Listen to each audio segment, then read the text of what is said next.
Robin Hoffman. I'm a public artist here in Charlottesville, and some people might ask, what's a public artist?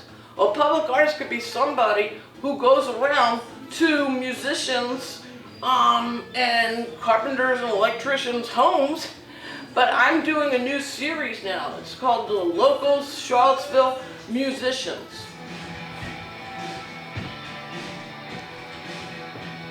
Hello, Monte. Good morning, Robin.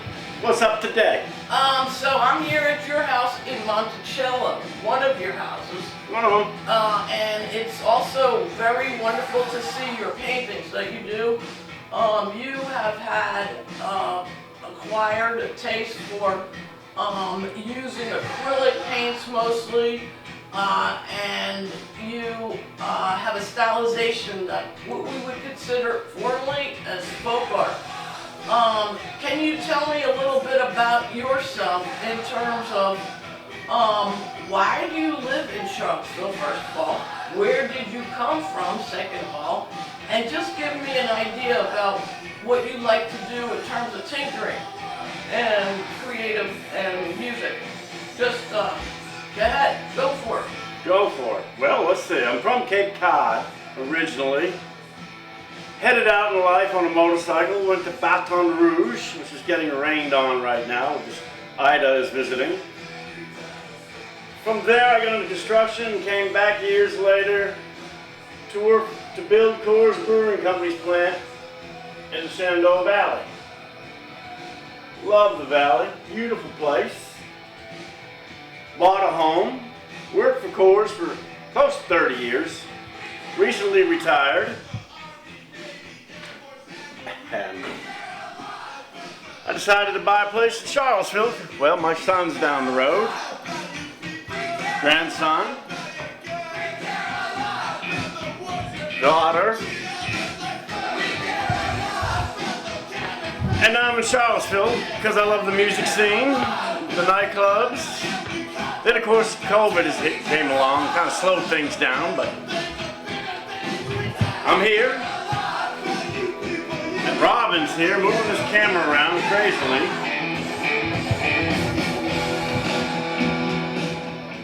So you're my audio right now. She just brought you to my messy kitchen. Why'd you do that? Okay, so don't get embarrassed. I messed up your kitchen first of all. And then second of all, what I want to say is this camera is a loan from Charlottesville Public Access TV.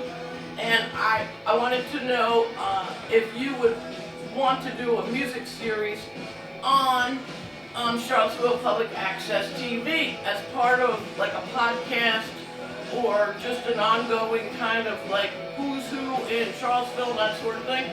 I understand also you make musical instruments. Yeah, I do make ukuleles, guitars, I have made. Yes, where are they? Oh, there's some around here somewhere. They just get moved because of the new shelf. Yes, I saw here. You're doing carpentry, and these paintings, by the way, are so lovely. I just want to highlight that also. I have a little zoom there. So for instance, can you just tell me, because you know, I've been hanging out with you. In fact, I think that painting on the left. Tell me about it again. Shenandoah Dam. Yes. And do you remember when you did that? This is my first painting. Second. First. Second. Got number 1 written on the back. I know, but Oh, that I'm sorry, that's a 7. 7. Seven. Because we did a painting together, was your first painting that was like your backyard or something like that, where I just didn't really teach you anything. You just, because of your engineer musicality and creativity and innovation style, you just picked up on the colors and paints that you wanted, and basically all I did was show you what paints are available for getting some true primary colors and all that sort of stuff. But okay, you can put that away. As you were painting that, actually, I was painting you painting that. And that was one of the paintings that you have in Shenandoah right now, because I gave it to you. But it's memories of how many years? Do you know what year that was? No. It's been 5 or 6 at least, maybe more. It doesn't say on there? No, I didn't date that one. Oh my goodness, but you have That's that. Sagamore Beach. Yeah, but that. I used to hang out in those phone booths So when I was a kid. you started doing Get that quarter. So you started doing a series of paintings. Like you started getting interested in National Geographic covers. Did National And Geographic. you did Now I'm doing album covers. one last chance gas stations. Yeah. Perfect. Okay, tell me about it. This is a strum stick. Very simple to play. Very simple to build. Just cut this wood open and fan it out and put it back on. Why did you build that? Fun. Did you create the style or whatever? No. No, it's called strum stick. It's even electric. It's electric too? And it's It's got very... piezo in it. What kind of wood is that? This is fancy. This was a piece of furniture. This was actually a piece of furniture. I think it's black walnut. I'm not sure. Spruce top from West Virginia. That's maple. Those pretty lines. Ooh, that's pretty. I like the looks of that. So, can I ask you, you get wood from what they call certified wood that has fallen... Tone wood. What? Yeah, we collect tone wood. This is that's mahogany. This mussel shell is from the Cape Cod Canal, underneath the Sagamore Bridge. Come over here and show it up close. I'll tell you Let's when see to that. stop. I'll tell you, keep going, keep going. Keep going. Beautiful. Okay, can you turn it? Turn it? Yeah. Oh my gosh. And so you made that. You used it. That's beautiful. Can you play a song? That's really not in tune. Okay. Do you have one that's in tune for me? But that's my initial. That's my brand, Monte Fiske. That is abalone shell inlaid. Yep, I need to get back to making them. This is a pretty one. So it's not been that long ago that you made that. I mean, you made that like within the last few years, right? A couple of years. Yes. And Time's okay. going by fast, Robin. Okay, I'm what losing else? track. Yeah, time is going by fast. You started doing cities, right? And you have like a whole this is... Scott, well, this is my grandfather. Tell me about your grandfather.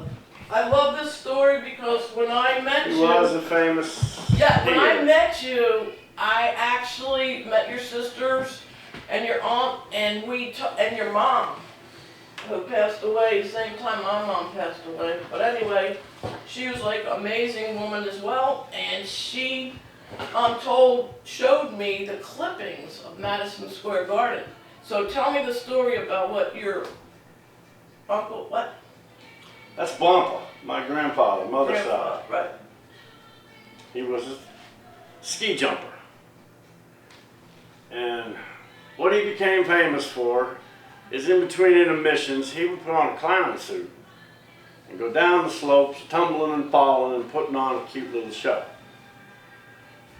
He actually got asked to do a part in a movie, ski behind some famous woman. And he didn't go because his wife wouldn't let him become famous. But he did ski with, what was her name? The skater. Oh, yeah. Sonia? No, left her. The famous one back then. He did Madison Square Garden. They set up a jump for him. That's not Madison Square Garden. I'm not sure where that was. So that's New York, you think? Probably. I don't remember. Might be written on the back. I don't think so. So But yeah, he did that. that was homage to your grandfather, and it's the Right. same as this painting. Bumpa. Yes, and this painting over here was homage to your mom, which is the Louis Armstrong painting, which I love very much. That you. Bumpa loved Louis Armstrong. Oh, okay. And who's that on top?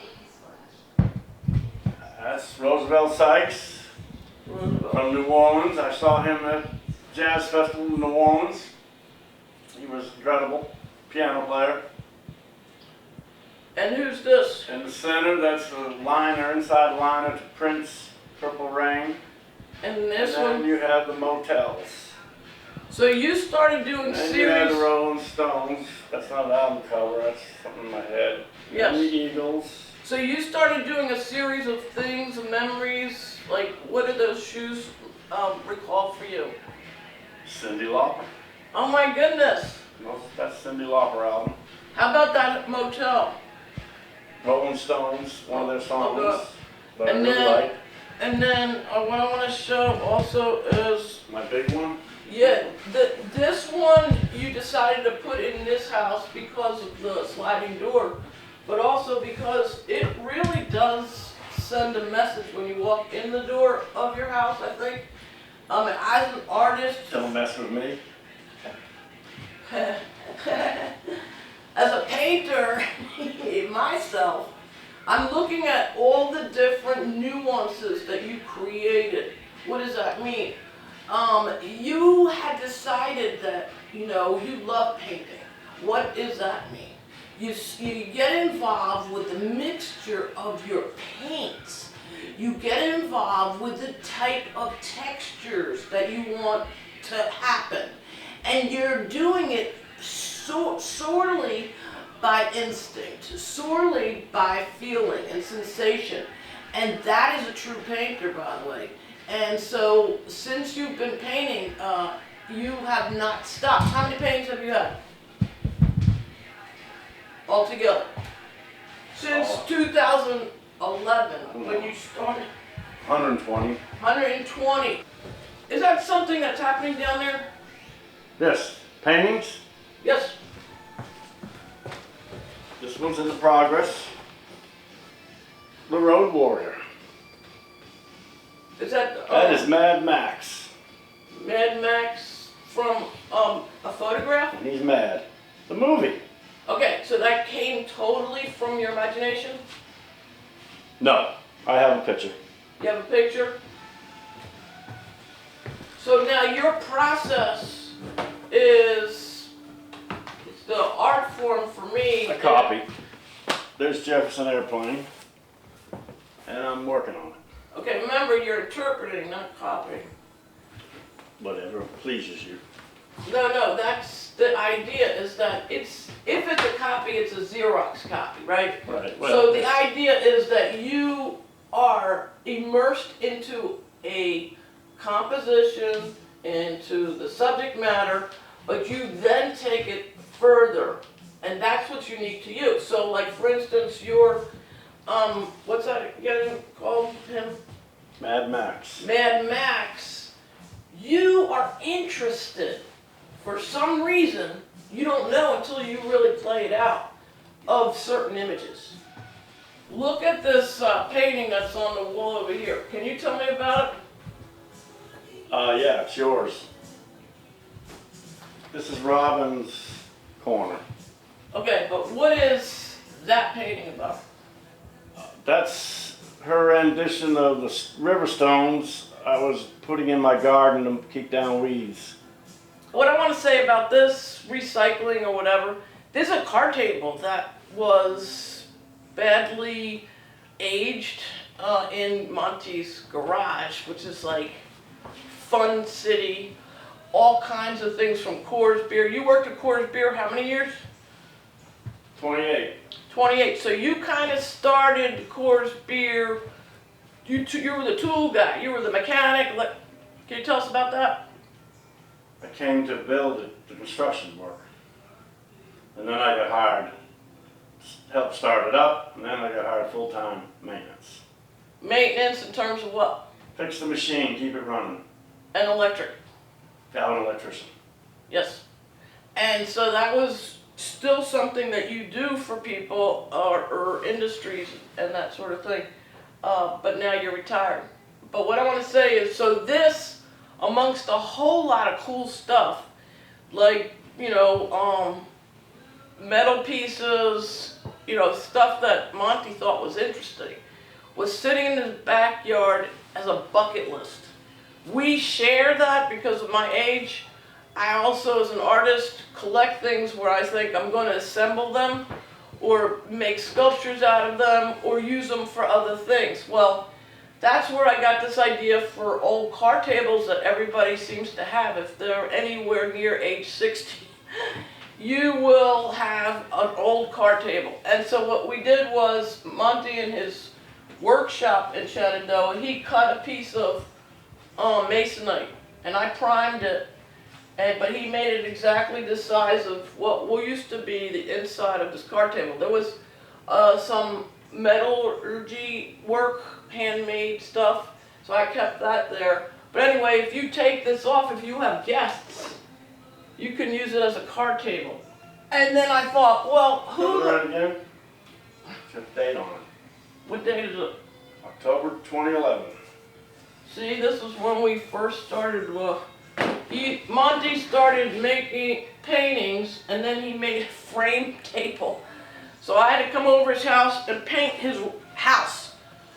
Paint his house. He made me pull up some flooring, anything. He didn't care that I was a girl. Anyway, and in trade, he would frame my paintings for me. So we had this sort of thing going on, like I would do 4 hours of work, labor. Then he would do because he had now started a framing table, he would do 20 minutes of framing for me.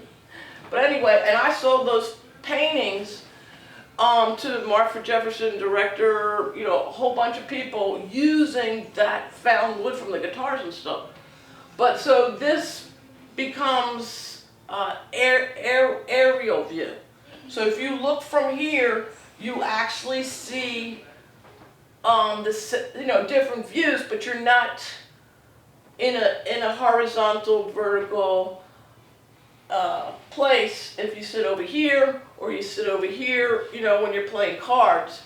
And so that was the point of this. I also did that in a video with an architect up in Schuyler, Fred Osh. He and I worked on two of them together, tabletop, and we just, while we were talking, just put it there together. And so now he has them, I think he made tables out of them, but anyway, so that when the table is on the floor, it no longer has the confusion of which way you're looking at it. And then it's also very abstracted, so you're also just feeling the painting, which happens in folk art. You may interpret a photograph or an image or something in your mind, but in this sense you are abstracting, and your abstracting is your innovativeness. It's what you decide, and that's what makes you an artist, especially if you keep doing it. And for many, many years, people have been constantly using nature to begin with.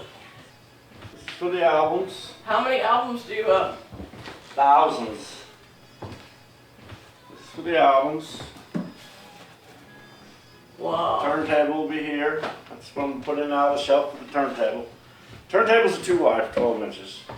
This shelf's got to stick out. So you built that all by hand?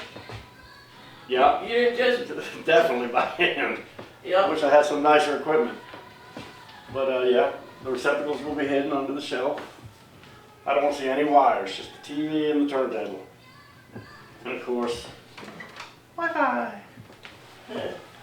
Okay, so can I ask you also, since you are actually, you right away Everything, yeah. got involved with the drone thing, the images of the drone.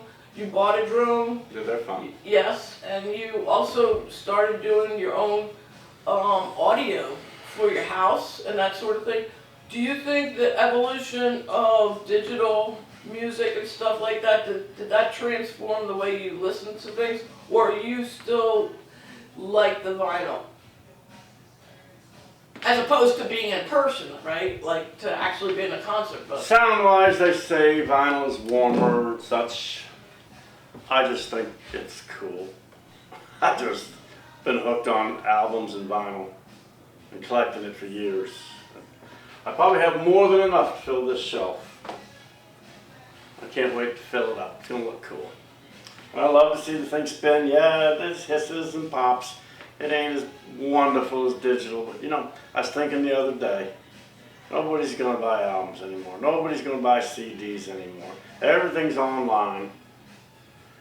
You can't even buy a car with a cassette player in it anymore. Just, that's the thing about music that's sad. In a way, it's, you know. you think some of the musicians will be lost because they don't have, you know, of course. No, there's just. People are 80 years old who. There's not going to be teenage girls sitting around a turntable destroying a Beatles album anymore. That was a big thing back in the day. You can't find an old Beatles album that's in good shape. It's got "I Love You, George" written all over it. But it's just that, you know, the song. They are selling turntables now. So yeah, turntables are coming back because of that. The way they recorded them.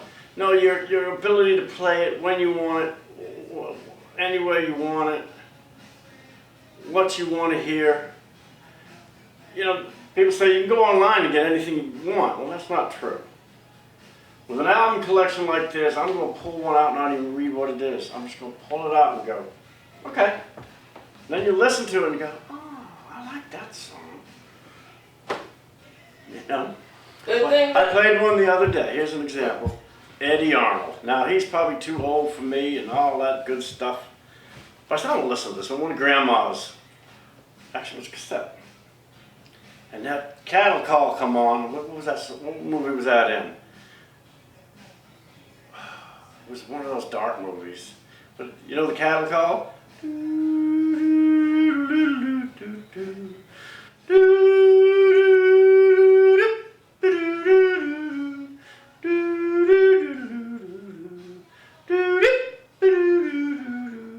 know, you hear, listen to that. That's so cool. It's just, you know, Eddie Arnold, really? But that's the fun about albums. You're going to pull stuff out and listen to stuff you would have never thought to go online to ask for. So it's also because that whole context of why the musician thought of the album in the first place, right? It's poetry in motion. It's that they actually are writing a script in a, how long does an album last? One side? 3 minutes a song is standard. So it's like a 20-something... 10 songs, 30 minutes. 30 minutes on a side. And that is like a painting in a way, because it's usually themed.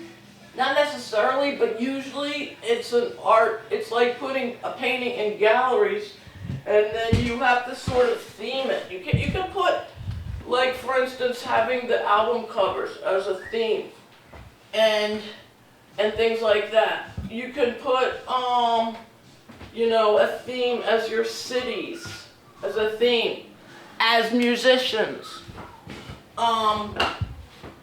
So what I want to say is, Monte, you have opened up. It does look like me, doesn't it? Yes, you have opened up my eyes to possibilities. Is kind of why I hang out in your man cave sort of thing, your workshop, because I don't know what you're going to do next. You know, one time I asked you to do whirly gigs, so you made a gigantic whirly gig for the XR Park, and that was up there, and people were just amazed. You just decided to put, what is that called, spoons that you had as chimes? Yeah. Silverware? I'm always tinkering. Always tinkering. Always tinkering. Anyway, so thank you so much for being on Charlottesville Public Access. Thank you, my day. Good. Not gonna go to work. Yes.